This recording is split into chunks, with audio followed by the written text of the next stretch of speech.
పాత తరంలో ఒక రమణారెడ్డి గారు, రాజ్బాబు గారు, సూర్యకాంతం బాయస్ కూడా నేను చెప్తానండి. అయితే వాళ్ళ కాంబినేషన్ లో ఒక చిన్న ట్విస్ట్ తో చెప్తాను. అయితే రాజ్బాబు గారు అంట, ఏమిటో ఒకటి కిలకిల మా అమ్మే ఇదేమో ఈలియానా, ఇదేమో చార్మి, నన్ను ఈలియానా ఇచ్చి వెళ్ళేవో నా సైజులో ఉంటుంది సన్నగా అదేవో అనగానే రమణారెడ్డి గారు, ఏమిటి వీడు వాడు వదిలేవే ఈ బడబడా వాడు ఎక్కడికి వెళ్తాడు, వాడు నీ కొడుకు వాడు మళ్ళీ వచ్చేస్తాడుగా అనగానే సూర్యకాంతం గారు, యాయ్ అక్కగారు ఒక కొడుకు తండ్రి ఇల్లరిక వెళ్ళిపోతారంటే ఎలా ఒప్పుకోరు ఆయన యాయ్ ఏదో డబ్బు కక్కుతుబడి ఇలా అన్నారు కానీ కన్న కొడుకుని ఎవరైనా దూరం చేసుకుంటారా తండ్రి యాయ్ నువ్వైనా కాస్త తీసుకురా ఆయన. అలాగే కామెడియన్స్ లో కొత్త తరంలో నుంచి బాబు మోహన్ గారి దగ్గర నుంచి ఇంచుమించు వేణుమాధవ్ గారి దగ్గర వరకు అందరినీ అనుకరిస్తుంటాను. బాబు మోహన్ గారు,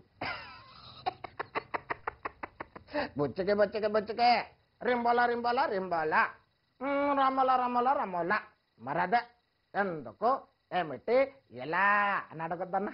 అలాగే కల్లు చిదంబరం గారు, అయ్యో ఏటే అయ్య బాబాయ్ రాజేంద్ర ప్రసాద్ మేక మాట్లాడుతా అన్నావు కదా మాట్లాడుద్దా మరి మాట్లాడదా ఏదొక్కసారి మాట్లాడేంచు. మేక ఏప్రిల్ తర్వాత ఏమొచ్చుద్ది? అయ్య బాబాయ్ నిజంగానే మేక మాట్లాడుతోంది. అలాగే ఎల్బి శ్రీను గారు, ఏమన్నా అన్నారంటారు కానీ మెట్లు ఎక్కడ దబ్బించుకోవాలి కానీ ఎక్కడ దబ్బించుకుంటారా? నాకు అర్మోడి దగ్గరికి వెళ్ళిపోతాను. కుంటంకడ పిలిచేస్తున్నాడు. అరే కుంటంకడ వచ్చేస్తున్నాను ఆగ్రారు. తనికెళ్ళ భరణి గారు ఎమ్మెల్యేల చిత్రంలో చెప్పినటువంటి నేడే నా చెల్లి గల్లీలో పెళ్లి కావాలి మళ్ళీ అని. నేడే ఆ చెల్లికి గల్లీలో పెళ్లి కావాలి మళ్ళీ నేను వెళ్ళాలి ఢిల్లీ నువ్వు చెయ్యదు వెళ్ళి. ధర్మవరం సుబ్రహ్మణ్యం చూడమ్మా గుమ్మడి కాలాంటిది ఇతరా జ్వరకాలాంటిది ముక్కు బుడగాలాంటిది ఇదడా దొడ్డ బండు లాంటిది పెదవులు తల్లి మారాధన వారు ఇచ్చేస్తారమ్మా. అలాగే ప్రకాష్ నేను మనార్కుని నన్ను ఎవరు మోసం చేయలేరు. వెళ్ళిపో వరే స్వప్న సంక్రాంతి ముగ్గైతే నేను అందులో గొబ్బెమ్మని రా ఆ గొబ్బెమ్మని గంగిరెద్దు వచ్చి తక్కినట్టుగా తొక్కి తీసుకెళ్ళిపో. ఎరా పెద్ద నటుని అనుకుంటున్నావా? నీకన్నా నేను పెద్ద నటుని. నన్ను ఎవరు మోసం చేయలేరు. వెళ్ళు.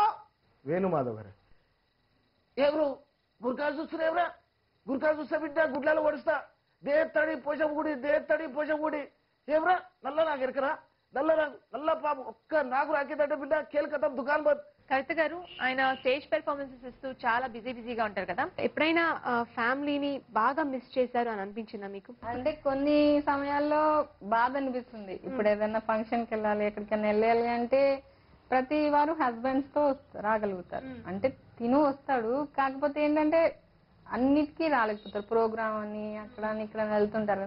మీ వారు లేరు అని అడుగుతూ ఉంటారు. అప్పుడు కొంచెం బాధగా ఉంటుంది. ఒకటి ఏంటంటే పిల్లల గురించి చెప్పాలి. నేను మార్నింగ్ నేను లేచే లోపు వాళ్ళు స్కూల్కి వెళ్ళిపోతారు. నైట్ నేను 12కి ఎట్లా వస్తాను. వచ్చినప్పుడు వాళ్ళు పడుకుంటారు. వాళ్ళకి కలవలేకపోతాను. సండే మీ డాడీ ఆ రకంగా కొంచెం నాకు బాధ అనిపిస్తుంది. అశోక్ కుమార్ గారు, సో మీరు మిమిక్రీ చేసేటప్పుడు తెలుగు వాయిసెసే కాదు హిందీ వాయిసెస్ కూడా ఇమిటేట్ చేస్తుంటారు కదా, మరి హిందీ వాయిసెస్ కి సంబంధించి మీరు తయారు చేసిన స్కిట్ ఏదైనా మా కోసం పెర్ఫార్మ్ చేస్తారా? షారుఖ్ ఖాన్ అంటే నేను కొంచెం ఎక్కువగా ఎంజాయ్ చేస్తాను. అరే దునియా మే డॉन का इंतजार तो सब लोग कर रहे हैं, डॉन को पकड़ना मुश्किल ही नहीं, अरे नामुमकिन है, लव यू किरण. संजय दत्त అలాగే ए माँ मुझे काजल दे दे काजल के बिना जी नहीं सकूंगा, माँ जी नहीं सकूंगा, वो मेरी सपनों में आती है, सपनों में मैं कहता हूँ कि जा चला जा यहाँ से. అలాగే नाना पाटेकर कद्दर की लंगोटी चांदी का ठिकदान 100 ईमान में 80 बेईमान फिर भी मेरा देश मान, एक मच्छर साल आदमी को इजरा बना देता है, माँ मुझे काजल दे दे, जा समझा उसको नहीं तो खोपड़ी में गोली उतार दूंगा, चल हट. అలాగే అమితాబ్ బచ్చన్ గారు ए माँ मुझे काजल दे दे काजल के बिना जी नहीं सकूंगा माँ, वो मेरे सपने में आती है, मैं कहता हूँ कि जा चला जल्द से. పొలిటీషియన్స్ లో లాలూ ప్రసాద్ యాదవ్ ది जब तक जंगल में रहेगा बालू बिहार में रहेगा लालू, और जब तक समोसे में रहेगा आलू ना तब तक रहेगा बिहार में लालू, यह है बहुत चालू. అశోక్ కుమార్ గారు, కవిత గారు, మీ ఫ్యామిలీ మెంబర్స్ ని మాకు పరిచయం చేస్తారా? తప్పకుండానండి. ఆవిడ మా వదినమ్మ, హలో అండి. మా మిస్సెస్ వాళ్ళ సిస్టర్ ఆవిడ, మా బామ్మడిది. హాయ్ అండి. మా మిస్సెస్ వాళ్ళ తమ్ముడు, వాళ్ళ మిస్సెస్ ఉమ్మ గారు, హలో అండి. మా వదినమ్మ కూతురు హాయ్. సౌమ్య, వీడు మా బాబు అక్షిత్, వాడు my daughter Sanjana.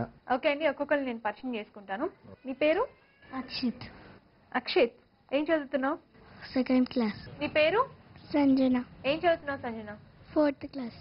4th class. నా పేరు సురేఖ, నేను గవర్నమెంట్ ఎంప్లాయీని. మీ హాబీస్ ఏంటండి? నా హాబీస్ అంటే బుక్స్ చదవడం. నా పేరు కిషోర్ అండి. నేను బేసికలీ హార్డ్వేర్ ఇంజనీరింగ్ ఫీల్డ్లో ఉన్నాను. ఇంటర్నెట్ బిజినెస్ అది రన్ అవుతుంది. నా పేరు ఉమా అండి, నేను housewife. Housewife. Soumya, Soumya, ఏం చదువుతున్నావు? Inter first year. Inter first year. Hobbies ఏంటి? Dancing, singing. Thank you so much అండి పరిచయం చేసినందుకు.